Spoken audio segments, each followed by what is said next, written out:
오늘 함께 나눌 말씀은 출애굽기 2장 1절에서 10절 말씀입니다. 출애굽기 2장 1절에서 10절 말씀이고, 제가 가진 성경은 구약성경 82면에 나와 있습니다. 출애굽기 2장 1절에서 10절 말씀을 제가 먼저 읽고 함께 교독하도록 하겠습니다. 레위 가족 중 한 사람이 가서 레위 여자에게 장가들어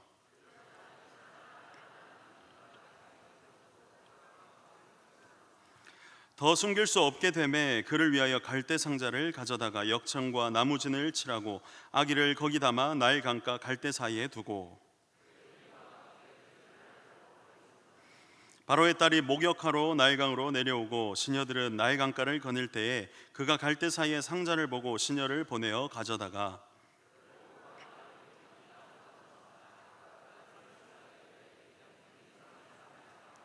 그의 누이가 바로의 딸에게 이르되 내가 가서 당신을 위하여 히브리 여인 중에서 유모를 불러다가 이 아기에게 젖을 먹이게 하리이까.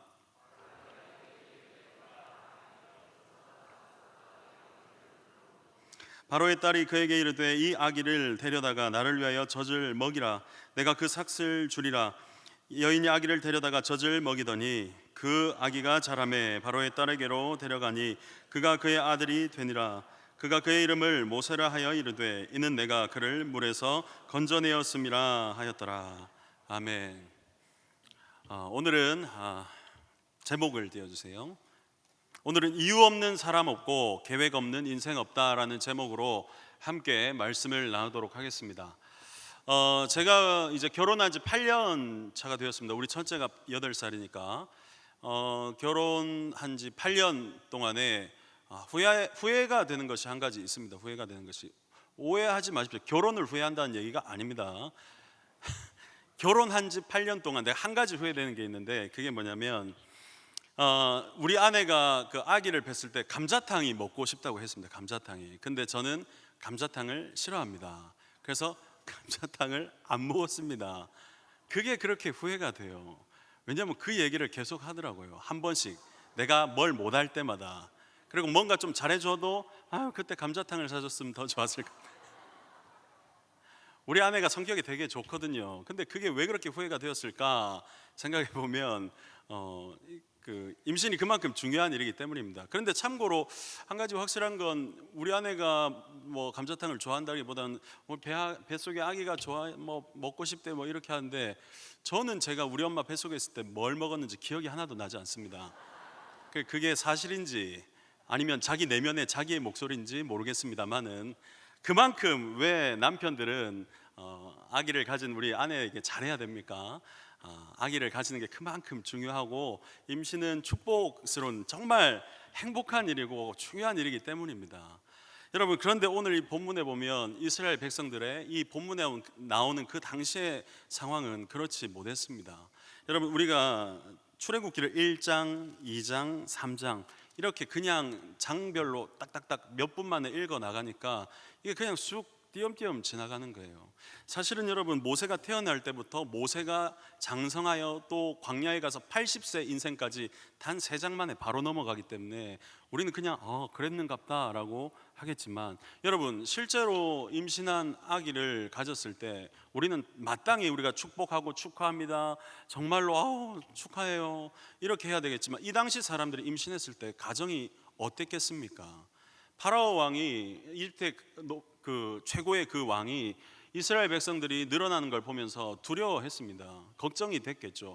우리보다 숫자가 많아지면 나중에 우리의 적들과 힘을 합쳐서 우리를 칠까 두렵겠다, 이렇게 생각했겠죠. 그러니까 어떻게 했다고요? 아기를 베고 낳았을 때 아들이면 나일강에 빠쳐 죽이고 딸이면 살려둬라. 임신을 했습니다. 임신을 했어요. 그 임신한 그 당사자는 어땠겠으며, 임신한 가정은 그 10달 동안 어떤 마음으로 그 시기를 지냈겠습니까? 아들인지 딸인지 몰랐잖아요. 그 당시에는 산부인과도 없고 하니까. 얼마나 떨렸겠어요. 임신하고 이제 정말 맛있는 것도 뭐 감자탕도 사주세요. 남편아, 그래요, 감자탕 꼭 사줘야겠다, 누구한테 들은 것 같아요. 막 이스라엘 백성들도 그래 했겠죠. 감자탕을 막 먹으려고 했겠죠. 그런데 그렇게 하지 못하는 분위기. 어떻게 하면 이 아들이면 어쩌지? 아들이면 어쩌지라는 걱정. 딸이면 다행일 건데 아들인지 딸인지 모르는데 낳아봐야 알 건데 낳으면 어떻게 하지? 어떻게 숨기지? 어떻게 하지? 어떻게 내 아이를 물에 빠뜨릴까? 이런 상황 속에서 10달을 보내고 있는 그 이스라엘 백성들의 당시 상황이 몸에 좀 와닿으시는지 모르겠어요. 그 당시 이스라엘 백성들은 그런 분위기 속에 가정을 이어나갔다 이 말입니다. 그런데 이제 한 아이가 태어났습니다. 오늘 본문의 1절과 같이 레위 가족 중에 한 사람이 가서 레위 여자에게 장가들어 그 여자가 임신하여 아들을 낳으니 그가 잘생긴 것을 보고 3달 동안 그를 숨겼다. 3달 동안 숨기는 동안에도 얼마나 애달팠겠습니까? 그런데 3달 이상이 지나자 더 이상 그렇게 못하는 때가 왔습니다.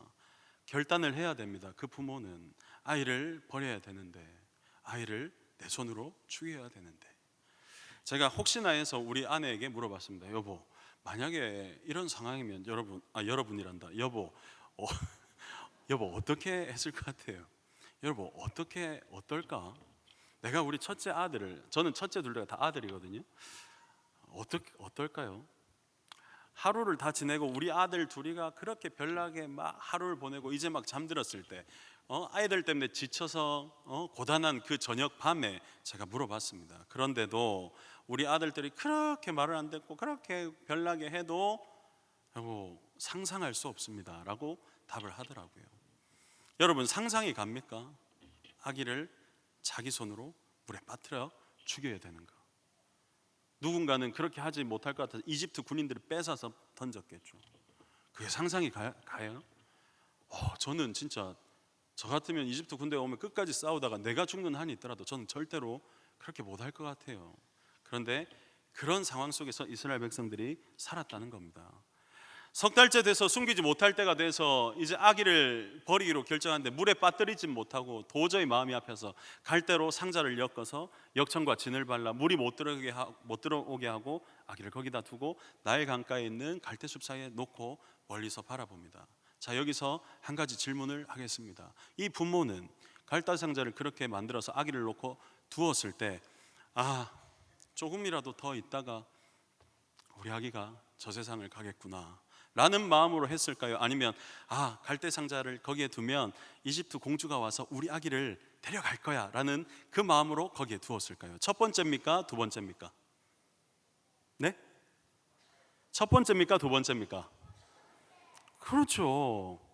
99.9% 거의 100% 죽을 거라 생각하지 갈대 상자를 엮어서 놔뒀을 때 공주가 데려가서 우리 아기를 구할 거야, 마치 성경을 미리 읽은 사람처럼 그렇게 생각하고 버리진 않았겠죠. 여러분 그 갈대 상자 안에 있는 아마 울기도 울었겠죠. 그 아기를 멀찌감치 바라보고 있는 그 부모의 심정이 어땠겠습니까?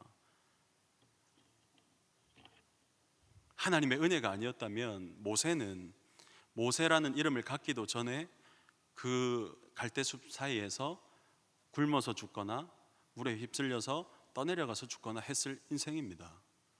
하나님께서는 은혜 주셔서, 이 본문이 사실은 지난주에 담임 목사님께서 하신 본문이죠. 하나님께서 공주로 하여금 긍휼한 마음을 얻게 하셔서 공주로 하여금 이 아이를 건져내게 하셨습니다. 그래서 그 아기의 이름이 물에서 건져내었다라고 해서 모세가 된 것입니다. 우리는 조금 한 발짝 뒤로 물러나서 이 이야기를 봤을 때 만약에 모세가 하나님의 은혜가 아니었다면 태어난 지 3달 만에 물에 빠져서 죽을 인생이었습니다. 하지만 하나님의 은혜로 이집트의 그 양자가 되어서, 공주의 양자가 되어서 이집트의 왕자로 자라게 됩니다. 그리고 나서 모세가 장성한 이야기가 바로 11절에 나오게 됩니다. 11절에 보면 모세가 장성한 후에 한 번은 자기 형제들에게 나가서 그들이 고되게 노동하는 것을 보더니 이런 내용이 나옵니다. 그런데 여러분, 우리는 모세 이전에 창세기 마지막 때에 누구 이야기가 나오는지 알고 있습니다. 누구죠? 바로 요셉입니다. 요셉 때 이스라엘 백성들이 이집트에 정착하게 돼서 400여 년 이상 동안 이렇게 노예 생활을 하다가 여기까지 온 것입니다. 그럼 우리는 이렇게 생각할 수 있습니다. 모세가 공주의 손에 딱 붙들렸으니 이집트 왕자가 되고, 그러면 요셉과 같이 이집트의 높은 그 총리의 자리, 이집트의 왕자가 되어서 이스라엘 백성을 구할 수 있겠구나라고 하지만 출애굽기 성경에는 2장 10절에서 11절 사이에 나오는 이집트 왕자 때 이야기를 하나도 하지 않습니다. 모세가 이집트 왕자인데 힘이 있고 젊고 권력이 있을 때 이스라엘 백성들을 구하지 않고 왜 그 이야기를 단번에 뛰어넘지? 그리고 나와서 11절에 나오는 얘기는 모세가 자기 동족을 구하다가 사람을 한 명 죽입니다. 그리고 도망가는 내용이 바로 이어지게 됩니다. 우리는 인간적으로 생각할 수 있습니다. 왜 왕자일 때, 힘이 있을 때, 왜 우리가 볼 때는 요셉과 같이 총리보다 더 높은 왕자인데 왜 그때 구하지 않지라고 생각하지만 하나님은 모세의 때를 거기에 두지 않습니다. 그리고 나서 도망자 신세가 되는 모세의 모습을 이야기하고 있습니다. 우리는 또 생각할 수 있습니다. 한 발자국 뒤로 물러가서 모세는 도망쳐서 거기서 그냥 인생이 끝날 수도 있겠구나. 그리고 나서 이 2장에서 어떤 이야기가 계속 이어지냐면 양을 치는 광야로 들어가서 그렇게 살아가는, 거기서 정착하게 되는 모세의 이야기가 나옵니다. 그리고 3장에 돼서야 비로소 이렇게 나옵니다. 어느 한날 모세가 여느 때와 다르지 않게 양을 치다가 하나님의 산 호렙에 이르게 됩니다. 그리고 그곳에서 하나님을 만나는 장면이 나오게 되는 거죠. 여러분, 우리는 생각할 수 있습니다. 지금까지 제가 이야기한 게 단 2장만에 나온 건데 3장 초반부까지 해서 모세의 나이가 80세가 됩니다. 80세. 우리는 80세, 80년의 인생을 단 2장 그리고 3장째 들어가는 것만에 모세 80년 인생을 다 보게 된 것입니다. 말이 80년이죠, 여러분. 만약에 모세의 그 80년의 인생을 성경에 다 적었으면 우리가 진짜 그걸 읽을 수 있을까요?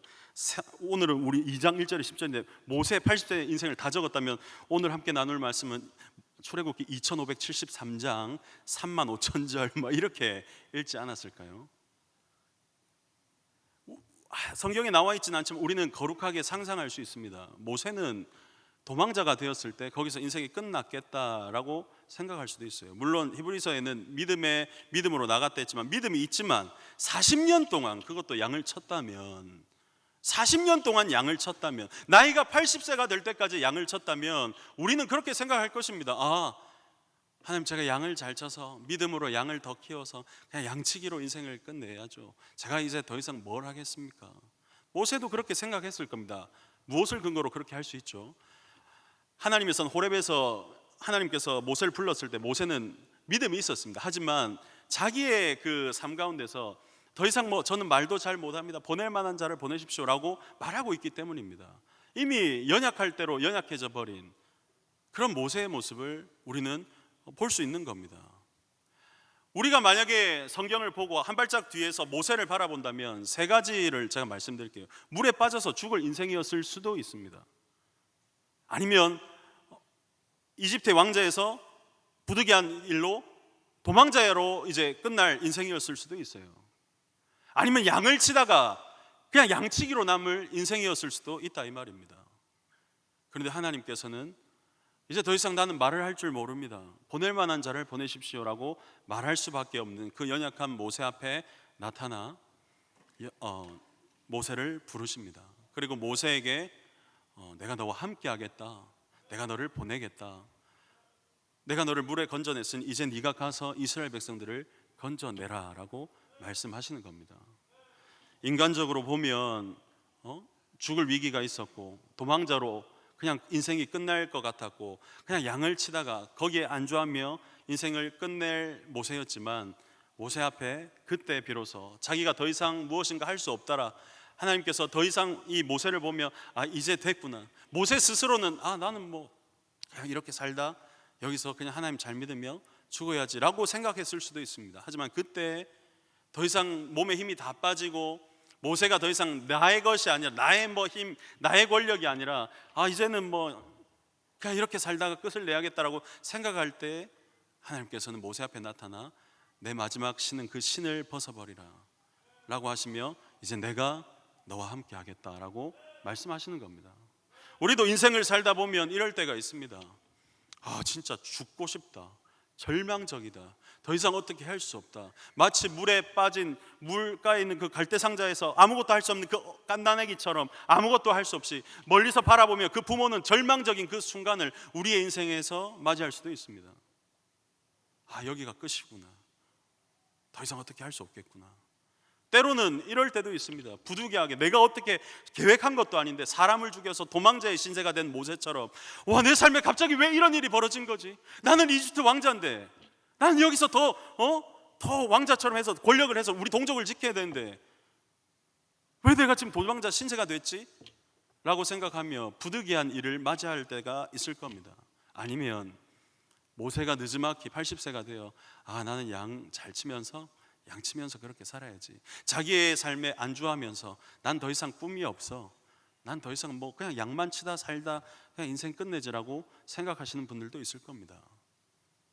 하지만 그건 우리 생각이고요, 우리 생각.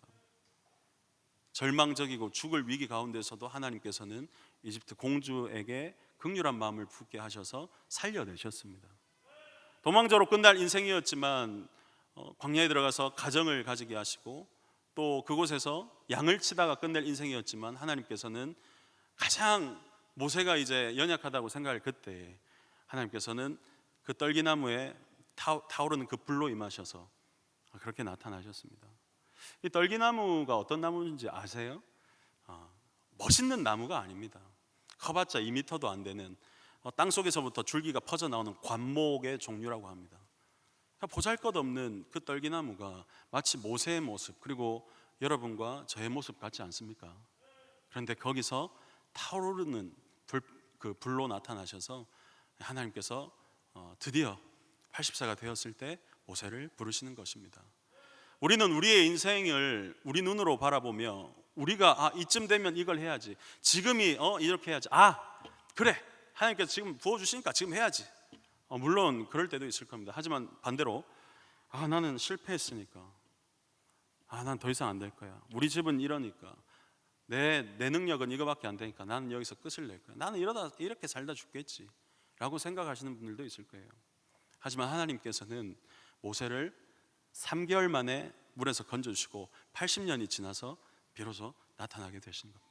그래서 모세를 부르시고 모세를 사용하는 겁니다. 여러분 스스로의 인생이 여러분 스스로를 어떻게 생각하고 있는지 모르겠습니다. 저도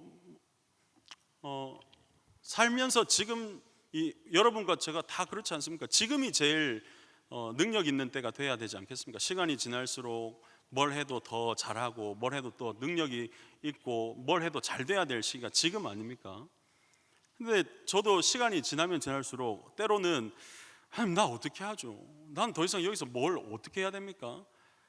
내가 뭘 할 수 있을까요? 하나님, 내 앞길은 어떻게 됩니까? 난 어떻게 해야 되죠? 라는 생각을 할 때가 있습니다. 20대 때, 젊을 때, 장교 생활할 때, 세상에 배는 게 없을 때는 뭐든 다 할 수 있고 철이라도 씹어 먹을 것 같은 그런 자신감이 있었는데, 시간이 가면 갈수록 또 그렇지 않더라고요. 그런데 옆을 돌아보니까 이전에는 없었던 내가 책임져야 될 우리 가족들이 있습니다. 부담감은 더 많아지고 능력은 없는 것 같고 어떻게 해야 될지 모르고, 하나님, 나 어떡하죠? 라고 생각할 때가 있더라고요. 그런데 잘 생각해 보면 자꾸 제 마음에 나 어떡하죠? 내가 뭘 할 수 있죠? 라고 이렇게 외치는 그 외침 속에서 무의식 속에서 내가 내 인생을 이끌어 가려는 내 모습을 보게 됐습니다. 하나님, 내가 어떻게 할 수 있죠? 하나님, 나 어떻게 하죠? 하나님, 주께서 나를 이끌어 주실 줄 믿습니다. 주께서 능력 주실 줄 믿습니다 라고 해야 되는데, 하나님, 나 어떻게 하죠? 내가 어떻게 일을 할 수 있죠? 라고 계속해서 반복하고 원망하고 낙심하는 내 스스로를 봤습니다. 내가 하는 게 아닌데 내 무의식 속에는 자꾸 나 어떻게 하죠? 내가 어떻게 할 수 있죠? 라고 말하고 있는 겁니다. 여러분, 모세가 되기까지 모세가 뭘 한 게 있습니까? 모세가 하나님 앞에 나아가기까지 모세가 뭘 한 게 있나요? 하나님께서 건져주셨잖아요. 하나님께서 광야 생활 가운데도 지켜주셨지 않습니까? 하물며 말도 못하고 나는 못합니다, 보낼 만한 자를 보내십시오 하는 그 순간에도 형 아론을 붙여주면서까지 모세가 이렇게 연약한 모습을 보이면서 그래도 꾸역꾸역 하지 않습니까? 그런데 여러분, 그래도 하나님을 의지한 모세가 파라오 왕 앞에 처음에 갔을 때, 여러분 성경을 읽어보시면 모세에게 이르시되 아론에게 명령하여, 이렇게 나옵니다. 실제로 모세가 말을 못해서 아론에게 명령하는 장면이 세 번째 재앙까지 그렇게 나옵니다. 근데 네 번째 재앙부터는 어느샌가 아론이 나오지 않습니다. 옆에 있었겠지만 아론에 대한 언급보다는 모세가 직접 말하기 시작합니다. 하나님께서는 모세를 그렇게 세워 가신 겁니다. 하나님의 역사 가운데 하나님을 그래도 믿고 의지하고, 내가 연약하지만 그래도 하나님을 끝까지 믿고 의지하니까 모세가 어느샌가 네 번째 재앙부터는 모세가 말하기 시작하는 겁니다. 그리고 열 번째 재앙, 제가 금요일날 새벽 기도회 때 말씀드렸는데, 이제는 파라오 왕 앞에 당당하게 서서 이제는 노하며 파라오 왕 앞에 경고하는 자리까지 서게 되는 겁니다. 처음에는 말도 못합니다, 저는 못합니다 했는데 어느 순간 하나님과 동행하다 보니까 모세가 드디어 이스라엘 백성들을 이끌어내는 지도자가 되는 것입니다. 여러분과 저의 인생이 스스로 보기에 연약할 때가 있을 겁니다. 하지만 여러분, 우리를 이끌어 주신 건, 우리를 믿게 하신 건, 우리를 이곳까지 불러주신 건 하나님이십니다. 하나님께서 나를 불러주셨음을 믿습니다. 내가 어떻게 할지가 아니라 주께서 나와 함께 하실 줄 믿습니다라는 그 믿음의 고백이 있어야 되는 겁니다. 하나님, 나 어떻게 살아요? 나 어떻게 하면 좋습니까? 가 아니라 주께서 나를 불러주셨고 나와 함께 하심을 믿습니다 라는 그 고백이 먼저 돼야 된다는 것입니다. 그렇기 때문에 저는 오늘 설교의 제목을, 하나님께서 부르신 우리 인생, 부르신 사람 가운데는 이유 없는 사람 없습니다. 하나님께서는 다 이유가 있기 때문에 저와 여러분을 불러주셨고, 불러주신 그 인생 가운데는 하나님의 계획이 있다는 것입니다. 계획 없이 아무나 불러주신 게 아니라는 겁니다. 저와 여러분이 하나님의 부르심을 믿는 믿음으로 살아가 세상 앞에서, 그리고 여러분 스스로에게도 자신감 있게 어깨 펴고 믿음으로 살아가는 우리 모든 믿음의 성도가 되기를 간절히 바랍니다. 말씀을 생각하며 함께 찬양하길 원합니다. 광야를 지나며라는 찬양입니다. 이 찬양을 지은 분이, 제가 저번에도 말씀을 한번 드렸는데, 제가 아는 목사님 여동생이 이 찬양을 지었어요. 저는 그분이 어떻게 이 노래를 만들게 되었는지 대략 다 압니다. 지금은 너무 유명해져서 유튜브 찾아보면 다 그 스토리가 나오죠. 저는 근데 그 유튜브 나오기 전에 그 스토리를 다 압니다. 대장금 지은 그 PD의 그 며느리죠. 이분이 참 힘들고 어려운 순간도 많이 지났습니다. 하지만 믿음으로 사니까, 제가 그 오빠 목사님하고 이전 교회에서 사역하던 때가 벌써 한 2012년이니까 10년 전인데, 10년 후의 모습을 보면 너무 다들 잘 되게 있었어요. 항상 하나님 의지하고 웃는 목사님 남매였습니다. 그런데 10년 뒤를 그 고난 속에서 또 어려움 속에서 지난 걸 보니까 지금은 너무 잘 돼 있는 거예요. 하나님께서는 우리에게 때로는 광야를 허락하시겠지만, 광야에서 끝을 내는 게 아니라 광야를 통해서 우리를 더욱더 단단하게 믿음으로 세워주실 것입니다. 지금은 비록 연약해 보이고, 지금 비록 부족해 보여도 하나님은 이유가 있고 계획이 있으시기 때문에 우리를 불러주셨습니다. 자기 자신을 너무 가치 없는 사람이라 생각하지 마시고 믿음으로 살아가는 우리 모두가 되기를 바랍니다.